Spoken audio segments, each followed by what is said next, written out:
नमस्कार, आप देख रहे हैं एनएमएफ न्यूज। आपके साथ मैं हूं नमता चौधरी। मोदी मंत्रिमंडल में विस्तार होना है, बदलाव होना है। आज इसी पर हम चर्चा करेंगे। जॉर्ज कुरियन के बाद एक और मंत्री पद से इस्तीफा, इसकी खबर मिल रही है, इसके संकेत मिल रही हैं। और इन सब के बीच जो बड़ी बातें निकलकर सामने आ रही हैं, वो पहले आप ग्राफिक्स के जरिए समझ लीजिए और उसके बाद इस चर्चा को आपको समझाना मेरे लिए और इजी होगा। फिर पंकज जी आपका रुख करूंगी। देखिए, मोदी मंत्रिमंडल में बड़े बदलाव की 10 बड़ी बातें जो इस वक्त मैं आपको बता रही हूं। हर्ष मल्होत्रा और पंकज चौधरी को संगठन में भेजा गया है, मंत्री पद से हटना तय है। जॉर्ज कुरियन का इस्तीफा, वो केरल संगठन में भेजे गए हैं। अब और इंटरेस्टिंग सुनिए, गडकरी का सड़क मंत्रालय और अश्वनी वैष्णव का रेल मंत्रालय, इसको मिलाकर मिनिस्ट्री ऑफ सरफेस ट्रांसपोर्ट बनाने की योजना चल रही है। पीयूष गोयल का प्रमोशन माना जा रहा है, वो देश के नए वित्त मंत्री हो सकते हैं। एक और इंटरेस्टिंग बात, धर्मेंद्र प्रधान का मंत्रालय नहीं बदलेगा। सूत्रों के हवाले से यह खबर मिल रही है और इस पर भी और विस्तार से चर्चा करेंगे। कैबिनेट कमेटी ऑन सिक्योरिटी यानी कि सीसीएस से एक वर्तमान सदस्य का हटना ऑलमोस्ट तय माना जा रहा है। फिर अश्वनी वैष्णव, एस जयशंकर, डोभाल और हरदीप पुरी की तरह दो और रिटायर्ड ब्यूरोक्रेट्स को मंत्रिमंडल विस्तार में जगह मिल सकती है। देश को नया ट्राइबल मिनिस्टर मिल सकता है। जुएल उरांव का पत्ता कट सकता है। तेजस्वी सूर्या को जगह मिल सकती है। कर्नाटक से प्रहलाद जोशी का पत्ता कट सकता है।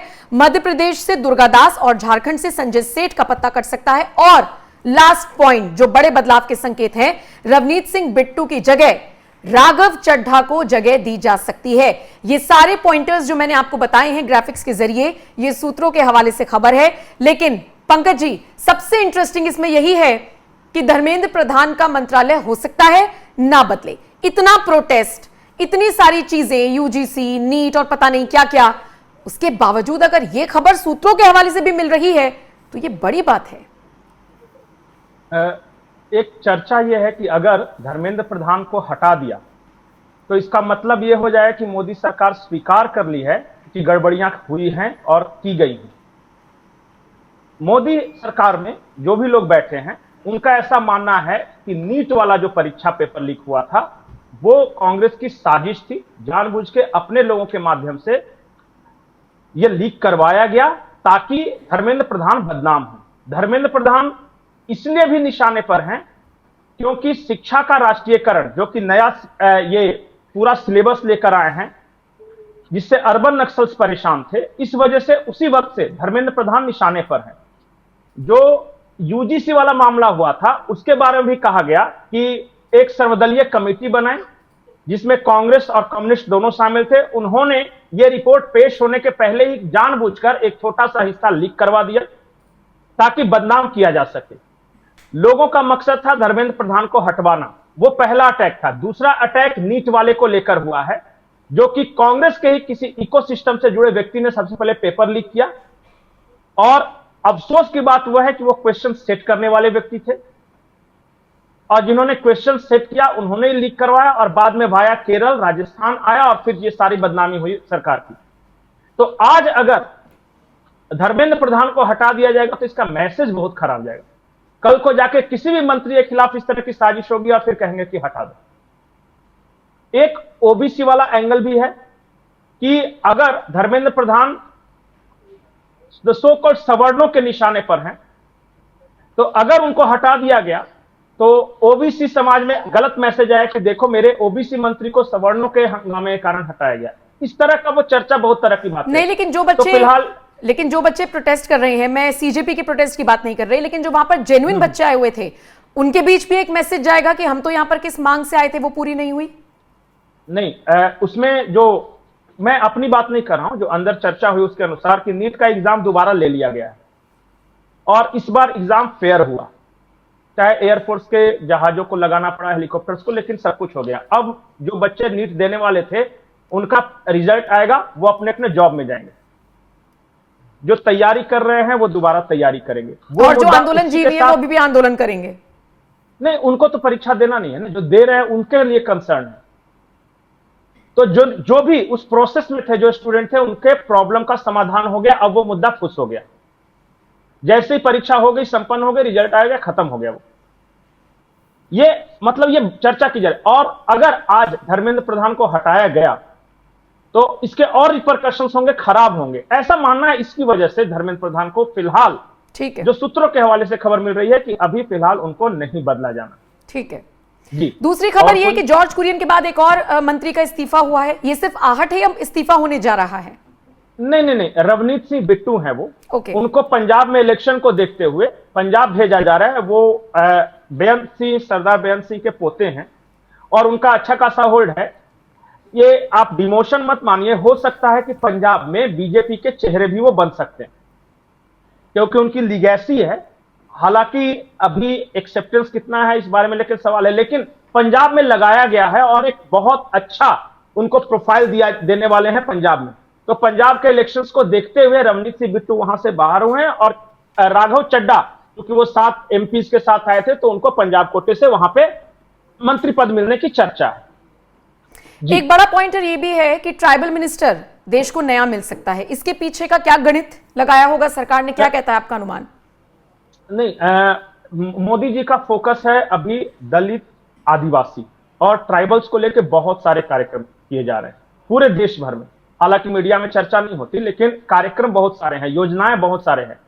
और मोदी जी ये चाहते हैं कि एक बार नक्सलवाद हटा तो ऐसी कोई भी परिस्थिति पैदा ना हो कि दोबारा उन इलाकों में, ट्राइबल्स इलाकों में नक्सलवाद पैदा हो।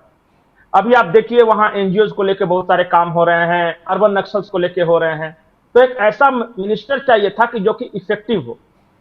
जो आकलन है, जुएल उरांव का performance up to the mark नहीं, और जमीन पे शायद उतनी पकड़ नहीं है आदिवासियों के बीच। इससे पहले जुएल उरांव से पहले अर्जुन मुंडा बने थे, वो भी हार गए चुनाव अपना, वो भी चले गए। जुएल उरांव का भी परफॉर्मेंस अच्छा नहीं बताया। एक ऐसा डायनेमिक आदिवासी चेहरे की तलाश है जिसकी पकड़ हो और जो काम करे, सिर्फ काम नहीं करे, काम का प्रचार भी करे। ट्राइबल्स के बीच मोदी सरकार द्वारा किए गए कामों का प्रचार न होना सबसे ज्यादा हर्ट कर रहा है। बिल्कुल। और इसीलिए जुएल उरांव का कट सकता है। मैं सिर्फ हर चीज में सकता इसलिए लगा रहा हूं कि मोदी शाह के युग में सिर्फ 2 लोगों को पता होता है। लेकिन जो मिनिस्टर्स बता रहे हैं, जो चर्चा है और जो लग रहा है थोड़ा लॉजिकल है, उसके आधार पर मैं बोलूं। तो इसमें ये फिर ये भी कहा जा रहा है, ये भी सूत्रों के हवाले से खबर है कि जो अश्वनी वैष्णव का जो मंत्रालय है या जो नितिन गडकरी का मंत्रालय है, मर्ज कर दिया जाएगा, मिनिस्ट्री ऑफ सरफेस ट्रांसपोर्ट। ये कितना इफेक्टिव होगा? क्योंकि हम ये एक्सपेक्ट करते हैं कि चीजों को और विस्तार किया जाए ताकि वो अच्छे से काम हो सके। मर्ज कर देना, इसका मतलब दोनों में से कोई एक ही मंत्री रह सकेगा। दोनों का मंत्रालय जब एक मंत्रालय हो जाएगा, हाँ, तो मंत्री तो कोई एक ही रहेगा उसका। तो अब कौन होगा मैं दर्शकों के गेस पे छोड़ रहा हूं। इसमें यह है कि समस्या क्या आ रही थी कि रोड मिनिस्ट्री अलग और रेलवे मिनिस्ट्री अलग। तो जो सरफेस ट्रांसपोर्ट का पूरा सिस्टम है एक दूसरे से इंटीग्रेटेड है। जैसे कहीं आरओबी क्रॉस करना है, कहीं ये है, तो 2 मंत्रालय के बीच का ये मामला हो जाता था। जब एक मंत्रालय होगा तो फाइल मूवमेंट बहुत आसानी से होगा, सिर्फ एक टेबल से दूसरे टेबल। मान लिया उदाहरण के तौर पे कि एक कहीं से रेलवे ट्रैक जा रहा है और हमें उससे गुजारनी है कोई सड़क, कोई हाईवे गुजारनी है। अब ये 2 मंत्रालय के बीच का काम होता था, 2 अलग अलग मंत्रियों से कोऑर्डिनेशन। जब एक ही डिपार्टमेंट रहेगा, एक ही मंत्री रहेगा, तो पूरी प्लानिंग अच्छे से हो सकेगी कि नीचे रेल, ऊपर पुल, फिर सड़क, उसके नीचे से पानी का जहाज क्रॉस कर रहा है। तो ये सब इंटीग्रेट करने के लिए किया गया है और ये रिकमेंडेशन था। तो अभी कर रहे हैं, लेकिन भविष्य में कर रहे हैं ये नहीं पता। लेकिन ये इस बात से मतलब कि पुख्ता, मतलब कि 99% मानिए कि मिनिस्ट्री ऑफ सरफेस ट्रांसपोर्ट हो रहा है, ये बनने वाला है इस देश में। सुनने में आ रहा है कि 2 रिटायर्ड ब्यूरोक्रेट्स को भी जगह दी जा सकती है और ये इतिहास गवाह रहा है कि जब जब ऐसे अधिकारियों को जगह मिली है उन्होंने अच्छा प्रदर्शन किया है। देखिए 4 मिनिस्टर्स हैं अभी जो मुझे याद आ रहा है, 1-2 और होंगे तो दर्शक बता दे। अजीत डोभाल आईपीएस कैडर से आए हैं, मोटा मोटी वो भी ब्यूरोक्रेट्स है, वो ब्लू आइड बॉय हैं, नेशनल सिक्योरिटी देख रहे हैं। एस जयशंकर ये भी आईएएस थे, इंडियन फॉरेन सर्विसेज में थे, एक डिप्लोमेट थे और वो विदेश मंत्री बन गए। हरदीप सिंह पुरी ये भी डिप्लोमेट थे, अभी पेट्रोलियम मिनिस्ट्री में रहते हुए जो क्राइसिस हुआ, ईरान वाला क्राइसिस, इन्होंने अपने डिप्लोमेटिक रिश्तों का इस्तेमाल करते हुए भारत में कम से कम उस तरह की क्राइसिस नहीं, मैं ये नहीं बोला कि कुछ भी प्रॉब्लम ही नहीं हुआ, जब ऐसा बोल देंगे तो सफेद, लेकिन उतने बड़े क्राइसिस से भारत के लोगों को बचा लेना और मैनेजमेंट कर लेना और पूरा मैनेज कर लेना और कैसे कैसे कोऑर्डिनेट करके 22 और देशों के साथ बात करना, वहां से भले ही रास्ता लंबा पड़ा हो, भले ही थोड़ा महंगा मिला हो, लेकिन कच्चे तेल की आपूर्ति जारी रखना, तो इस वजह से इनका भी परफॉर्मेंस अच्छा है। तो अजीत डोभाल हो गए, एस जयशंकर हो गए, हरदीप पुरी हो गए, और एक और हैं अश्विनी वैष्णव, ये भी ब्यूरोक्रेट्स थे, तो इनके भी कामकाज से खुश हैं। तो जब आकलन हो रहा था तो मोदी जी हमेशा बड़ा मंत्रिमंडल से ज्यादा इफेक्टिव मंत्रिमंडल, ट्रू, मतलब इंपैक्टफुल मंत्रिमंडल होना चाहिए। भीड़ नहीं तो चाहिए, दो ऐसे अच्छे लोग हों, काम करें।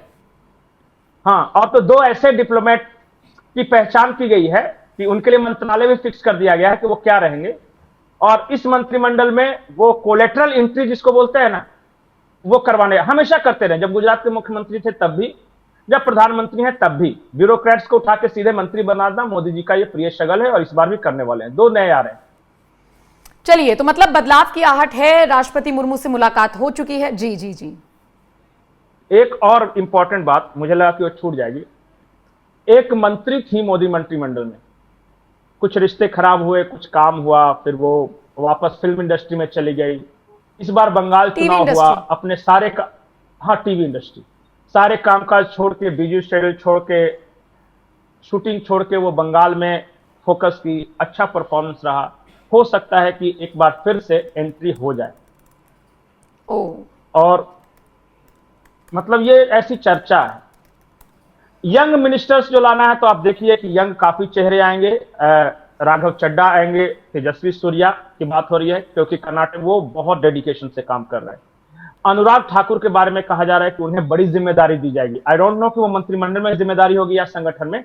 तो यंग थोड़ा सा 2029 को लेकर ये सारी तैयारी चल रही है कि बहुत ज्यादा एज हो गया हो या इफेक्टिव नहीं हो, तो उनकी जगह पे कोई यंग लाया जाए। जैसे रक्षा राज्य मंत्री संजय सेठ के बारे में कहा जा रहा है, तो इनको इनके जगह पे किसी महतो को मंत्री बनाया जा रहा है, जो कोटा से यहाँ पे है, और नाम लिया जा रहा है ज्योतिर्मय महतो का। लेकिन अच्छा। ज्योतिर्मय महतो बंगाल के हैं, पुरुलिया के पास के हैं वो। तो बंगाल, अब ठीक है, बंगाल झारखंड सटा हुआ है, लेकिन क्या वो झारखंड का कोई कोटा है या फिर एक महतो का कोटा है, इस बारे में देखना होगा। तो बहुत तरह की बातें हैं। कई राज्यों में चर्चाएं अब से शुरू हो गई हैं, किसी के दिलों की धड़कन बढ़ी हुई है। बिहार में बयानबाजी हो रही है इसे लेकर। चलिए, देखने वाली बात होगी। आहट बदलाव की शुरू हो चुकी है, लेकिन बदलाव के संकेत भी मिलने आ गए हैं। कब तक अमली जामा इसे पहनाया जाता है। बहुत बहुत शुक्रिया पंकज जी मेरे साथ जुड़ने के लिए। बाकी आप इस पर क्या राय रखते हैं? आप अपनी राय हमें जरूर दें। नमस्कार।